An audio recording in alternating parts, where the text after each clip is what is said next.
Eleanor Catherine Marsh sat in the Rowan carriage for 1 hour and 58 minutes before she decided she would not sit for a 59th. She did not weep. She did not send a second note in through the great doors asking after the delay.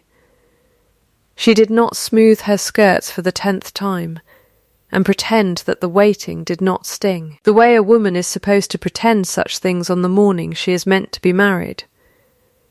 She opened her father's watch instead, the plain silver one with the scratched case, and she read the time the way she had been taught to read a column of figures, without flinching, without hurry, because a number is a number whether or not you like what it says.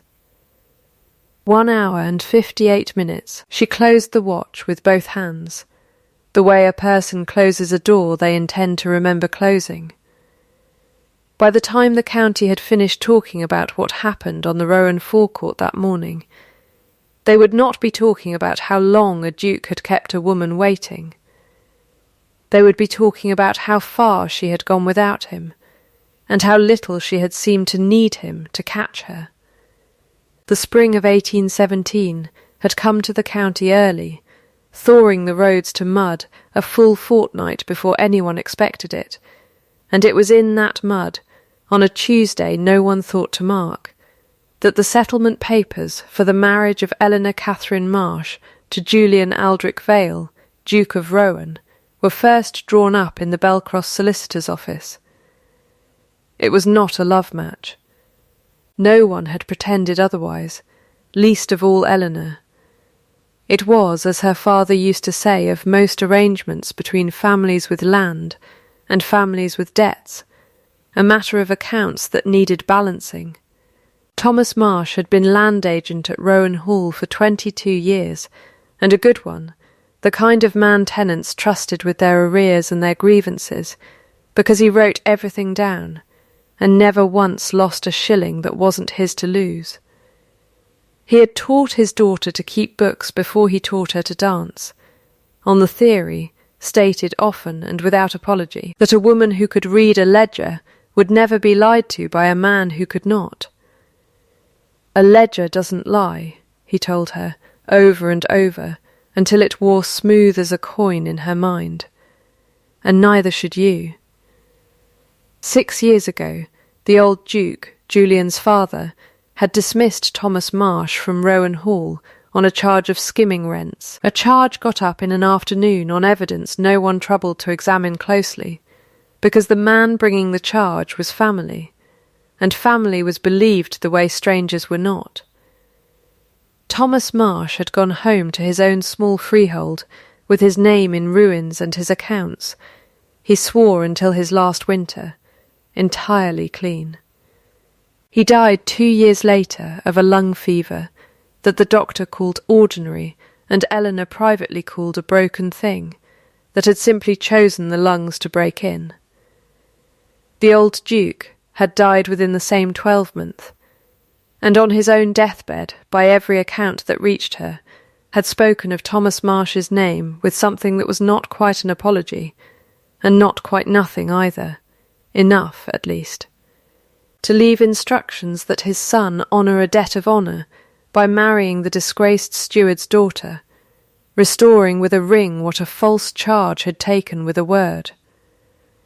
Julian Vale had never questioned the arrangement. He had inherited it the way he inherited the title, the debts, and the cousin who managed both, inherited it as a fact of the estate, filed and settled, requiring no more feeling than a boundary stone required feeling. He had met Eleanor exactly 4 times in a year of betrothal. He had found her, on each occasion, perfectly composed, perfectly correct, and had concluded, in the quiet arithmetic of a man raised to distrust anything that could not be entered in a column, that this was precisely what a wife should be. He did not know, because no one had told him, and because he had never thought to ask, that the woman he had concluded so little about had spent that year quietly recopying, from memory and from a battered private notebook of her father's, every discrepancy in the Rowan Hall accounts she could recall from her girlhood at her father's elbow. She was not doing it out of suspicion of her betrothed.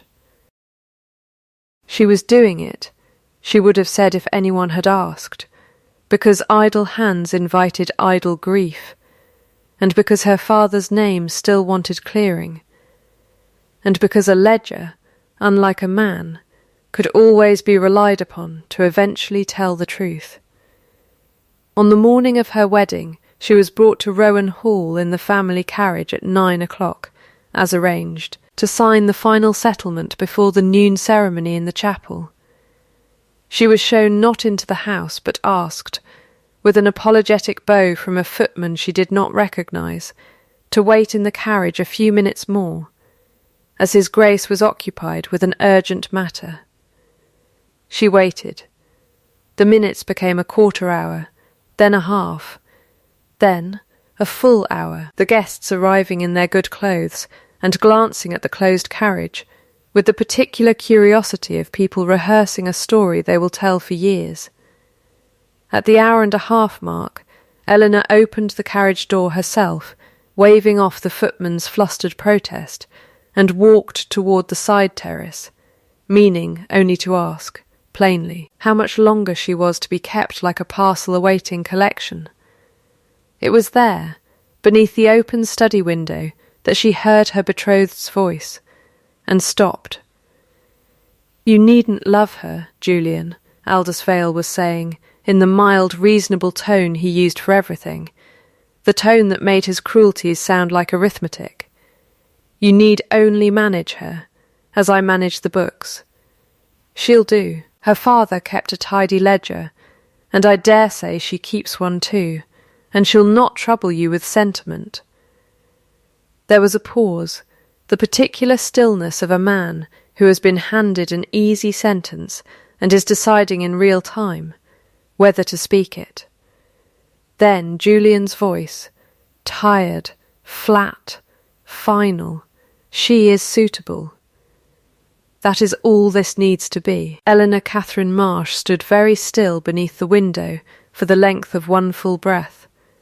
She did not gasp. She did not step back so quickly that her heel caught the gravel. She stood, and she heard the sentence land inside her the way a stone lands in a well, a small sound, and then a very long silence after it, in which she understood with perfect clarity that she had just been priced and found affordable. She turned and walked back to the carriage without hurry, because hurry would have given the moment more of her than it deserved, and because her father had taught her that the worst thing you could hand an enemy, or in this case, an indifferent man behind a window, was evidence that you were bleeding. She climbed in.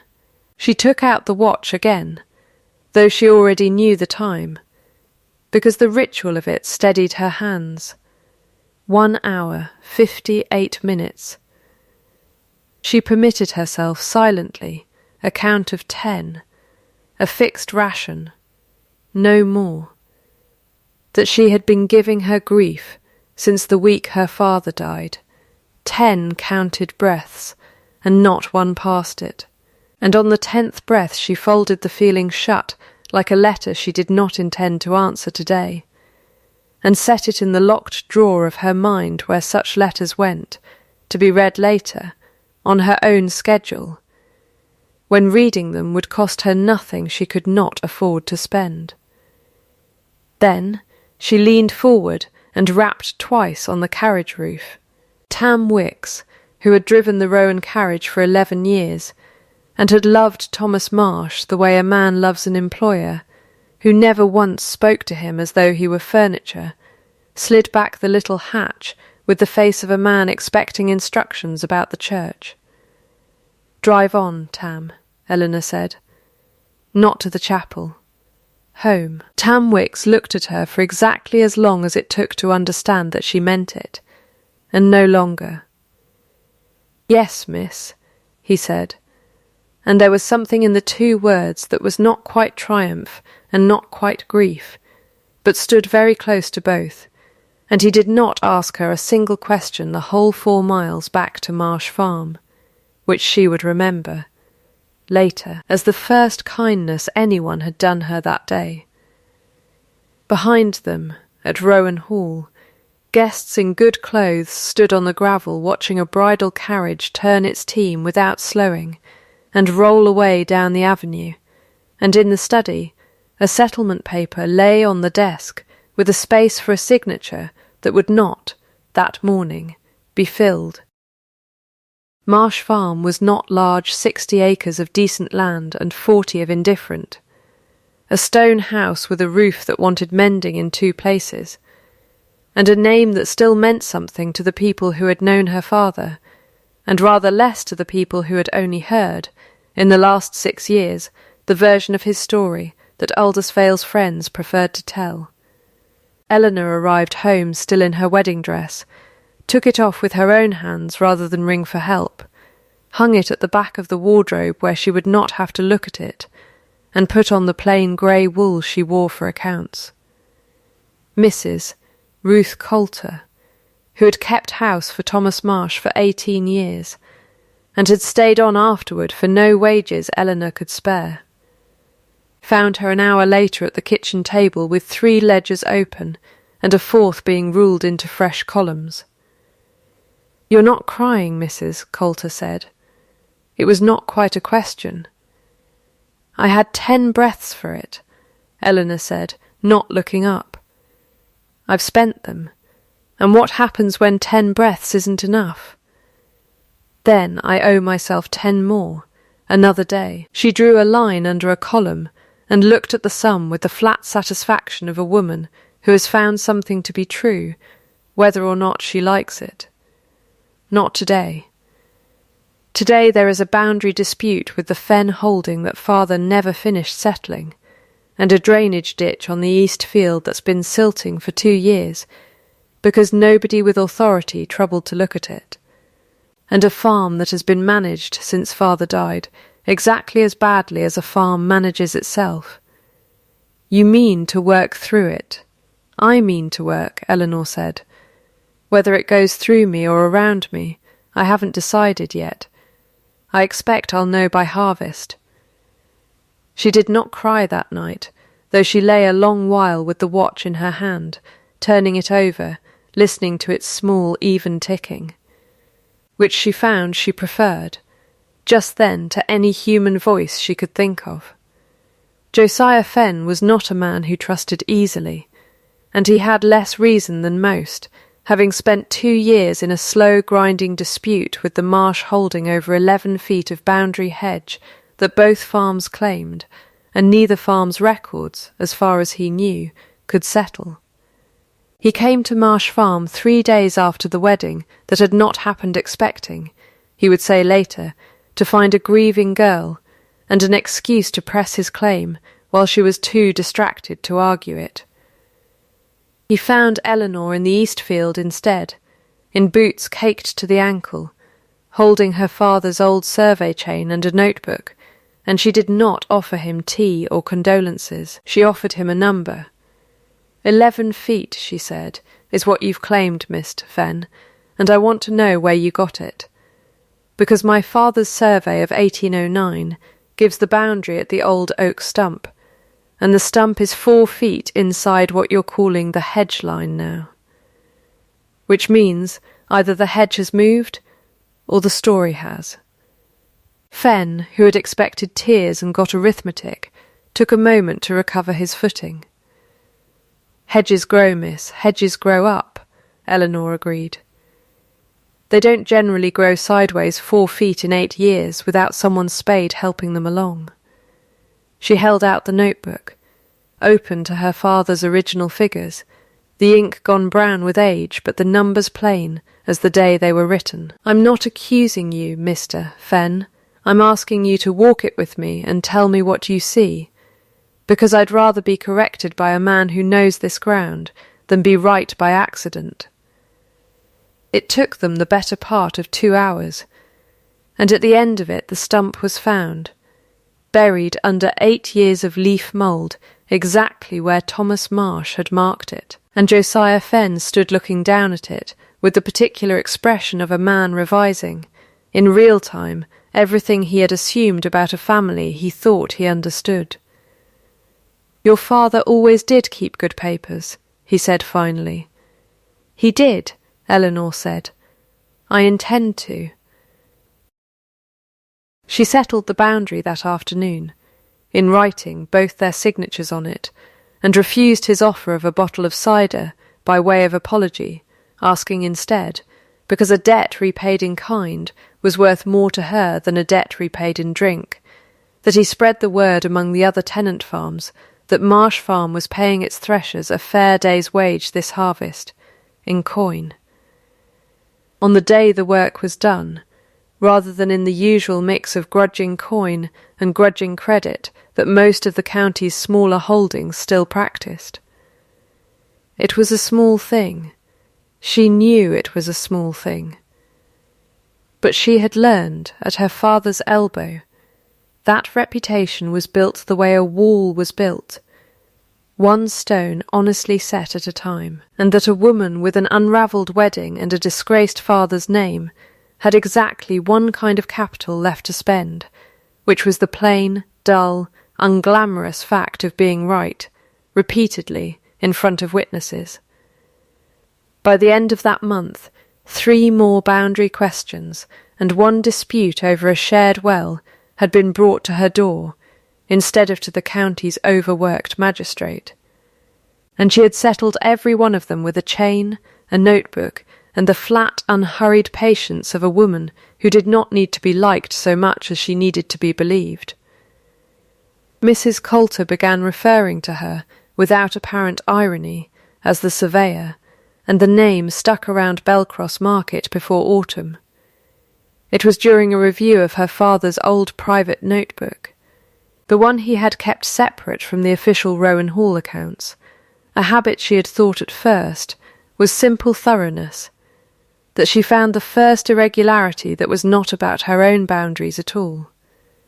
A column of figures for tenant rents collected in the year before her father's dismissal did not match, by some £11, the sum he had reported to the estate as received. £11 was not a fortune. It was, however, exactly the kind of number that did not appear by accident, and exactly the kind of number her father would have flagged, rather than buried, which meant he had known, and had likely said so, and had been dismissed within the season for a charge that accused him of the very thing someone else appeared to be doing.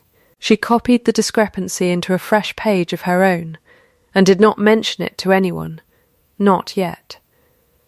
A number without a witness was only a suspicion. She meant, when the time came, to have both. It was a letter that reached her first, not a man, a folded note delivered by a Rowan Hall footman 3 weeks later, in a hand she recognised from the settlement papers she had never signed, asking, with a formality that fooled no one, whether Miss Marsh would receive his grace at Marsh Farm, at her convenience regarding a matter of business. She read it twice, folded it along its existing creases, and set it beneath the paperweight on her father's old desk, where it sat for 4 days before she answered it at all. The matter of business, it turned out, was not business in the least, and Eleanor understood this within the first minute of Julian Vale standing in her small parlour, with his hat in both hands, turning it by the brim the way a boy turns a thing he does not know what to do with. "I have come to apologise," he said. "You've come to explain," Eleanor said. "Those are different, Your Grace. I heard both offered under that study window, and I know the sound of each. An apology costs you something now.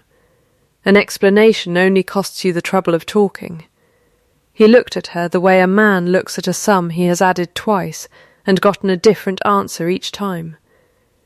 "Then let me try again. I kept you waiting 2 hours because my cousin manufactured an urgent claim against the estate that morning, and I chose, as I have chosen for 6 years, to believe him before I troubled to question him.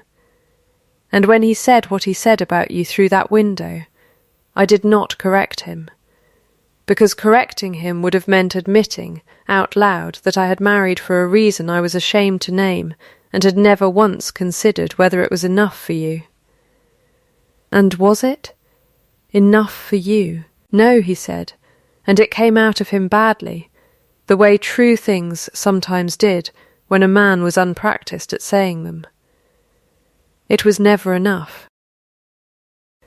I told myself suitable was safer than the alternative, because the alternative had cost my father everything he had, and I had watched it happen from the staircase when I was 8 years old, and I decided somewhere in that watching that I would never again build a house on a feeling that could walk out the front door.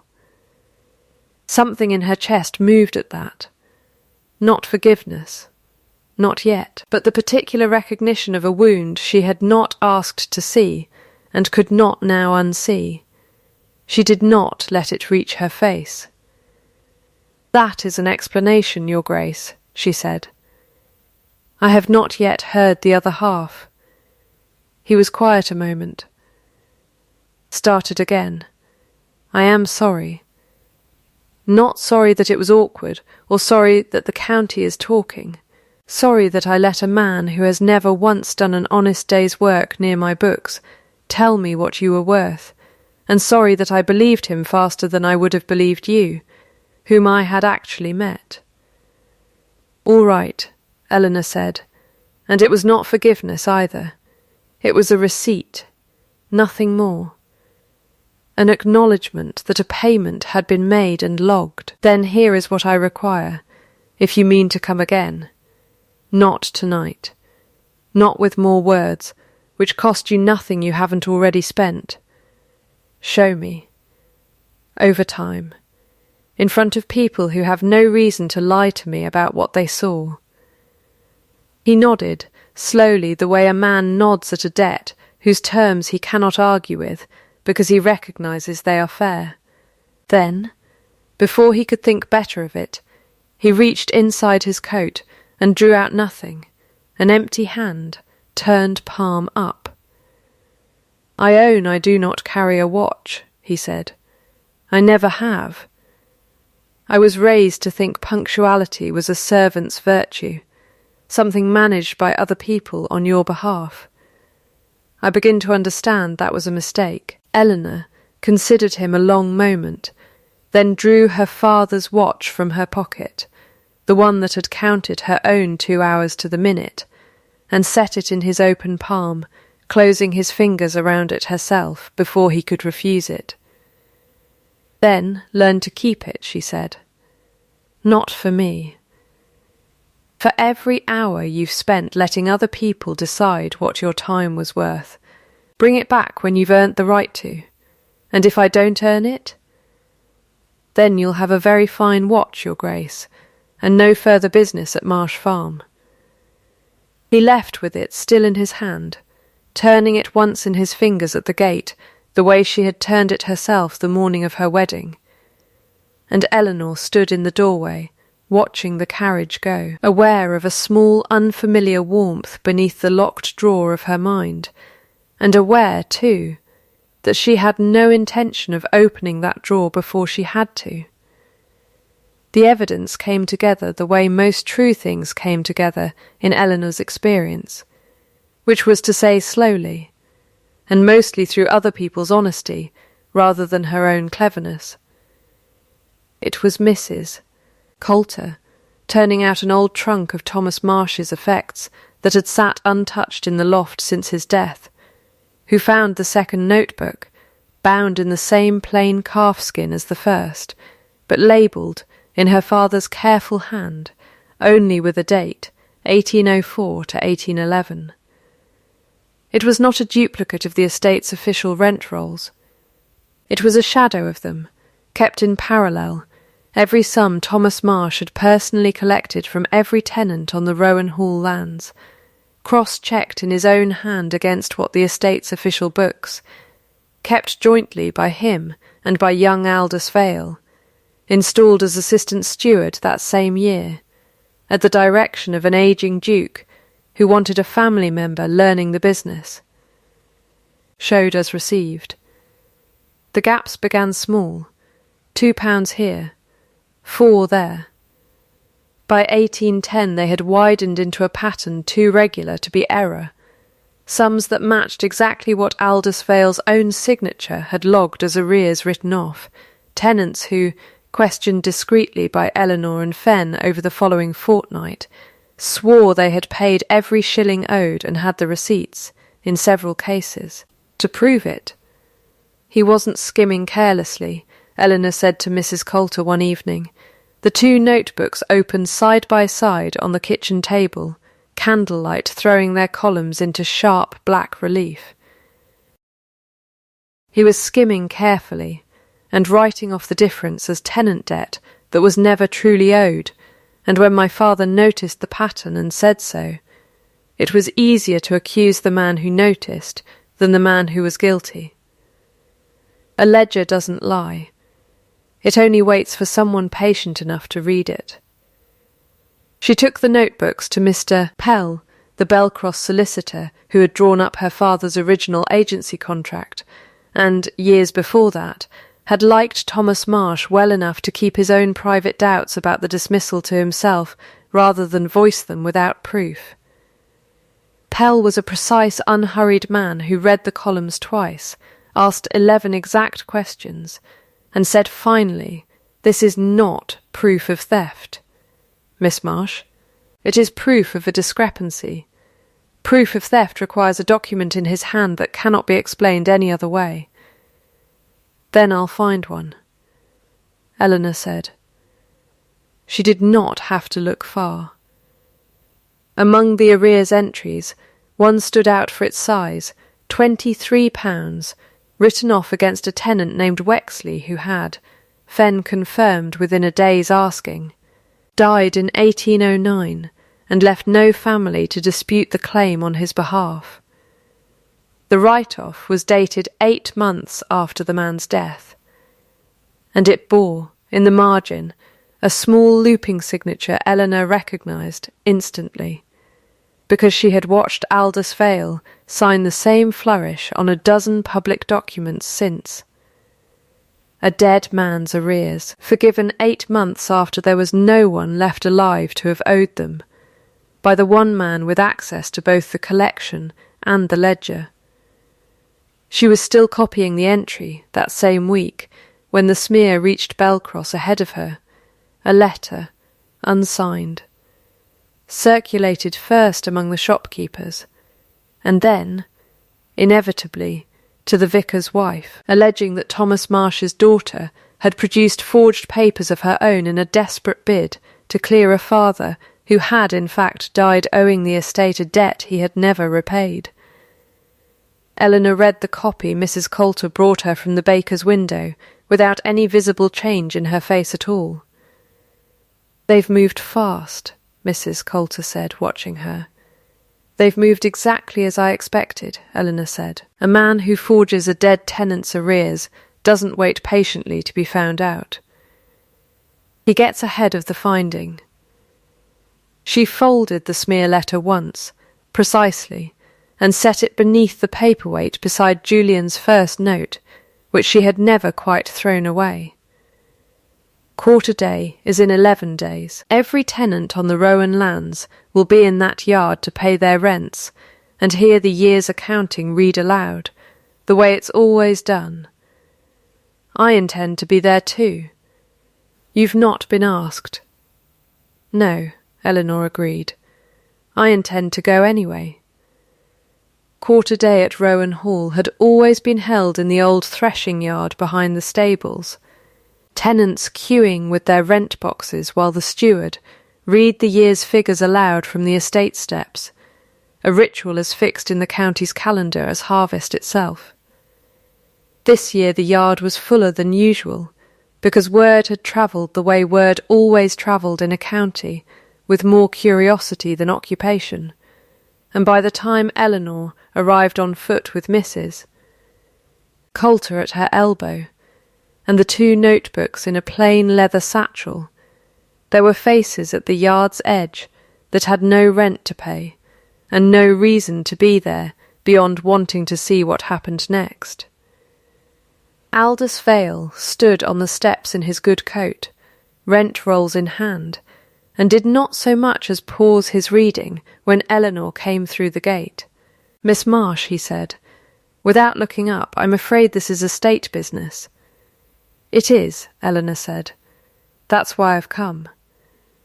Julian was there too, at the top of the steps, and she saw him register her arrival the way a man registers a change in weather, a small stillness, a hand that stopped halfway to his coat pocket, where she guessed, without needing to check, that her father's watch now lived. He did not send her away. That, she noted, was itself an answer to a question she had not asked aloud. "Mr. Vale," Eleanor said, pitching her voice to carry the length of the yard without shouting, because she had learned that a voice that did not need to shout was believed faster than one that did. "I wonder if you might explain an entry from the year 1809. A write-off of £23 against a tenant named Wexley for arrears you record as unpaid at the time of his death." "I don't carry 8 years of rolls in my head, Miss Marsh." "I do," Eleanor said, and drew the notebook from her satchel, opening it to the marked page.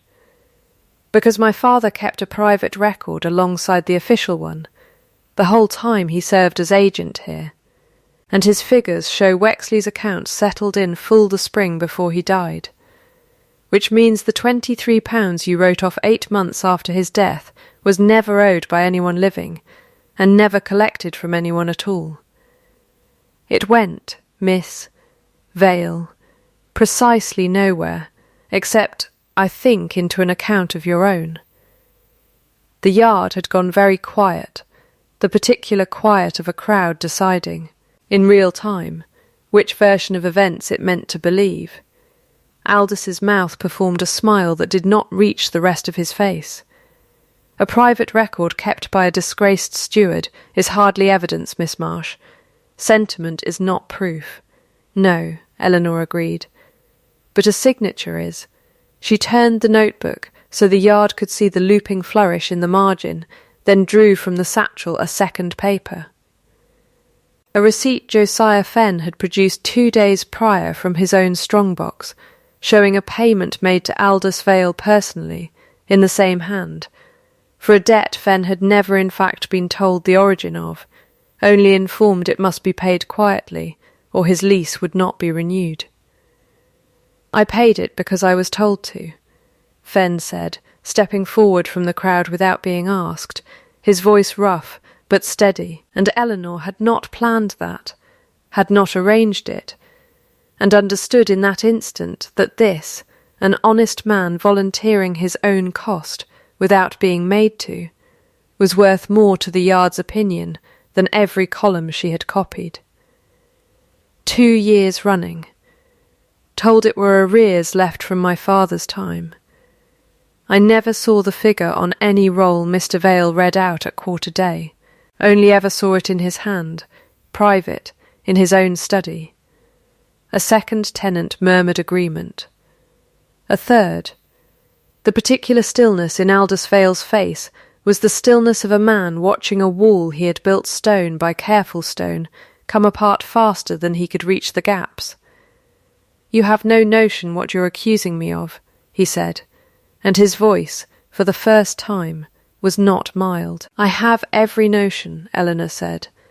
"I'm accusing you of taking what wasn't yours, and letting an honest man's name carry the blame for it, the way you've let it carry that blame for 6 years, while you slept easily under this roof. I am not asking the county to hang you for it, Mr. Vale. I am asking it to look."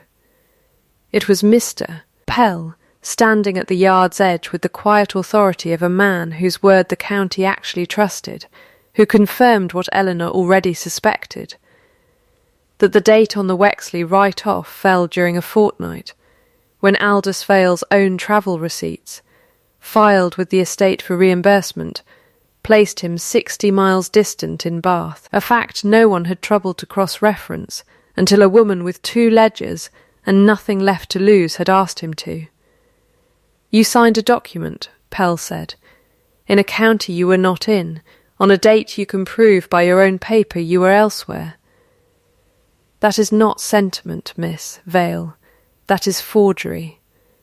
Something behind Aldous Vale's eyes went out then, the particular extinguishing of a man who understands, all at once, that the version of himself he had spent a decade constructing has just been read aloud, correctly, in front of everyone he had built it for. Julian came down the steps at last, and the yard turned to watch him the way it had turned to watch everything else that morning, and Eleanor understood that whatever he said next would matter more to the county's memory of this day than anything she herself had produced.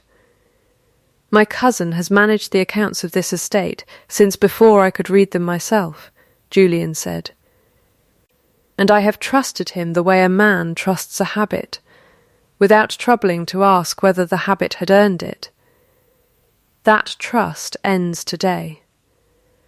What happens to him next will happen through Mr. Pell's proper channels, and not through this yard's anger, however well earned that anger is."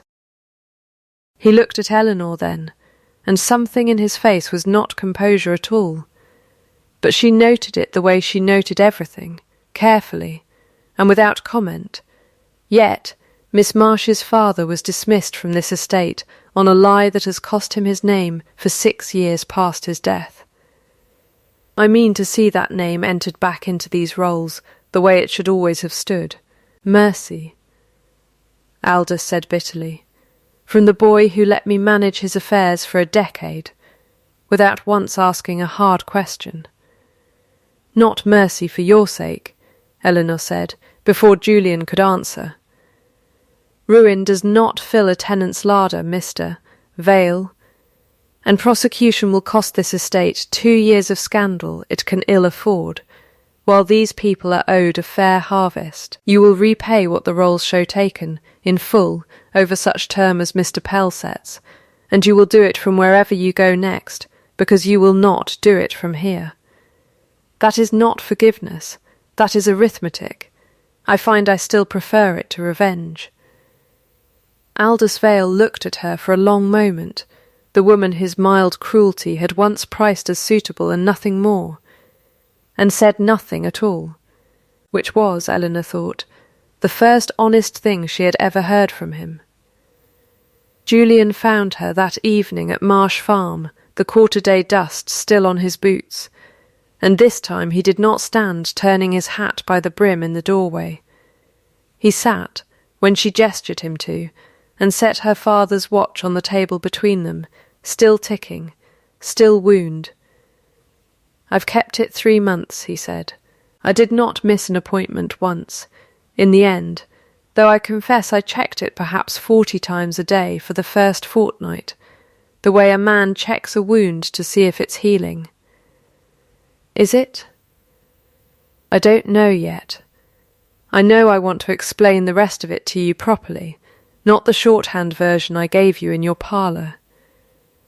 My mother left when I was 8, not died, left, on a Tuesday morning, with 2 trunks and a note my father burned before I ever read it, and the household never spoke of her again by anything but the pronoun she, as though naming her might bring her back, and no one wanted that risk taken.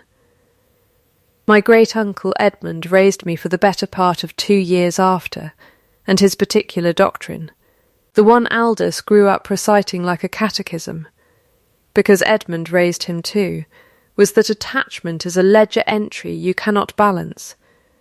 Love someone, and you hand them the power to leave a hole in your accounts you'll spend the rest of your life trying to fill. "Marry for use," he said, "and you will never again be made a fool of the way my father was made a fool of, loving a woman who could simply walk out a door. And you believed him." "I built my whole life on believing him," Julian said. "It was easier than the alternative. I married suitability, because suitability, I told myself, could not leave. I did not understand until I watched you drive away from your own wedding, without so much as raising your voice, that a person who does not need you can leave just as easily as a person who does. The only difference is whether you notice in time to matter." He was quiet a moment. Started again, the words coming slower now, costing him more. "I am sorry, Eleanor, not the study window kind of sorry, that costs a man nothing but breath. The kind that requires me to say, out loud, that I priced you the way Aldous priced a dead man's arrears, as a sum that was convenient to write down and never once looked at properly." Eleanor sat with that a long moment, turning her father's maxim over in her mind the way she turned the watch. A ledger doesn't lie. Nor, she thought, had this. It was the fullest accounting she had yet had from him, and an accounting, she found, was worth considerably more to her than any speech. "That is the apology," she said. "I'll take it. Now here are my terms, and I'd have you hear them as terms, not as sentiment, because I find sentiment travels badly, and terms tend to hold." He nodded, and did not reach for his hat, which she took as a good sign. "Marsh Farm remains mine," she said in my own name, "whatever else happens between us, held separate from any settlement, because I will not again be a woman whose only property is her husband's good opinion." Rowan Hall's accounts will carry 2 signatures from this day forward, mine alongside whoever you appoint honest in Aldous' place, because I have found I trust a document more than I trust a promise, and I see no reason that should change simply because the promise is now yours. And you will never again decide, in a closed room, with another man's voice, instead of mine in the room to correct him, what I am worth. If you have a question about my worth, Julian, you will bring it to me." "All right," he said. "All right, then," Eleanor said, and something in the plainness of the exchange, 2 words twice over, the whole treaty of it, settled between them more firmly than any speech either of them could have made. He left the watch on the table when he rose to go, and when she looked a question at him, he only said, "I'd like to earn the right to carry it a while longer yet. But I thought you might want to know I could give it back, that I wasn't keeping it because I couldn't." She did not stop him at the gate this time. She stood in the doorway and watched the carriage go, and reached, without entirely deciding to, for the locked drawer of her mind, and found, to her own mild surprise, that she had let herself feel the whole of it, not 10 counted breaths worth, but all of it, unrationed, standing in her own doorway with no one there to see, which she understood, distantly, was the first time in longer than she could easily say that she had allowed herself grief without a ceiling on it. The weeks that followed did not announce themselves as anything remarkable, which was, Eleanor came to think, rather the point. He came Tuesdays at first, then Tuesdays and Thursdays, riding over from Rowan Hall with estate papers under his arm, as though Marsh Farm's kitchen table had simply become the place such papers were properly reviewed. He did not sit at the head of it.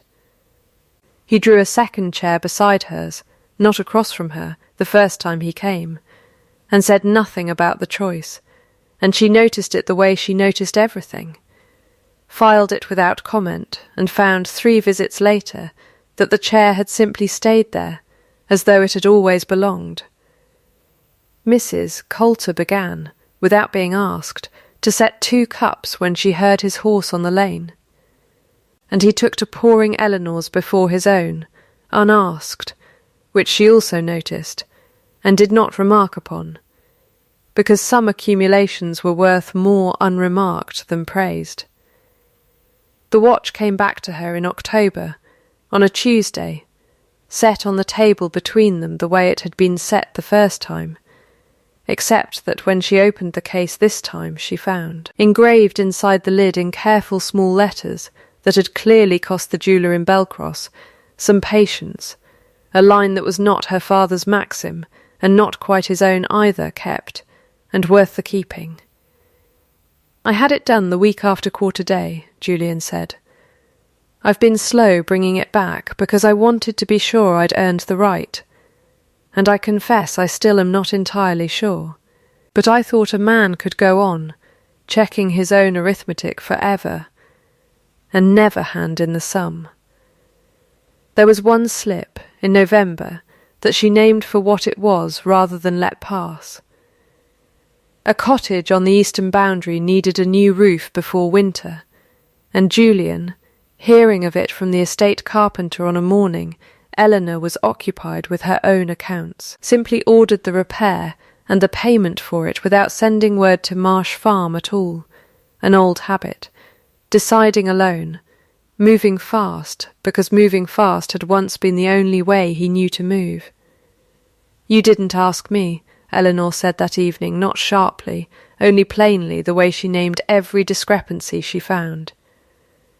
He stopped, started again. "I didn't think of it as a decision that required you. It felt like ordinary estate business." "It is ordinary estate business," Eleanor said, "which is exactly why it should have come through both our hands. The large wounds are easy to notice, Julian. It's the ordinary decisions, made alone out of old habit, that tell me whether anything's actually changed." He was quiet a long moment, and this time he did not defend it. "You're right. I'll bring the next one to you first, even if it costs me a day I could have saved." He did, the following week, and a week after that, and by the time the first snow came to the county, the 2-signature line on the Rowan Hall ledgers had become, without either of them remarking on it, simply the way the estate's business was done.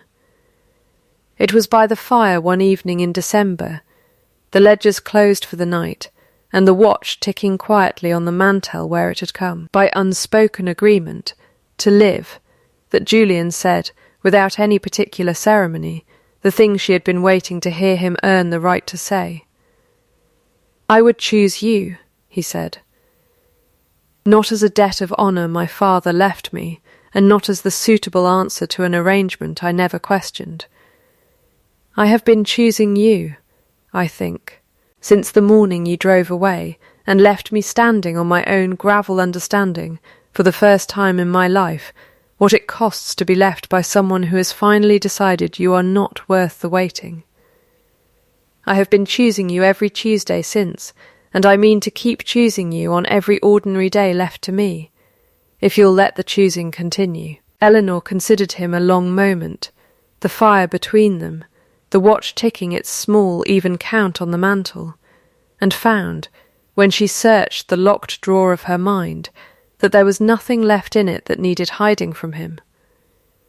"Then I accept the choosing," she said, "on the terms already agreed. Nothing more is owed beyond that. Nothing less will do either." 2 years later, the road to Marsh Farm was no longer mud a fortnight before anyone expected it, because Julian had ordered it properly drained the first autumn of their marriage, on Eleanor's recommendation, and with her signature beside his on the estate order.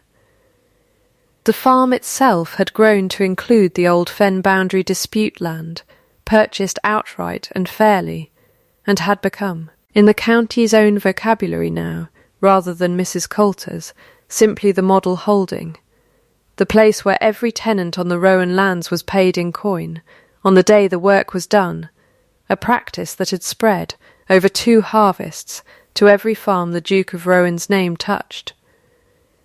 A small schoolhouse stood now at the crossroads outside Belcross, built with Rowan Hall funds and Marsh Farm's own, bearing over its door a plain stone plaque that read only Thomas Marsh, land agent, 1794-1815. No epitaph beyond the fact of his years and his work.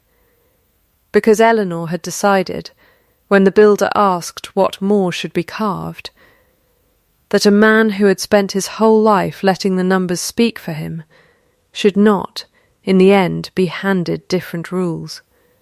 Aldous Vale wrote twice yearly from a modest situation in the north, where he had taken a clerk's post under Mr. Pell's quiet arrangement and a debt schedule that would not clear for another 6 years, his letters were opened, read for the remittance enclosed, and answered by Eleanor's own hand, briefly and without cruelty, because she had found, in the 2 years since quarter day, that cruelty cost more to carry than it was ever worth collecting.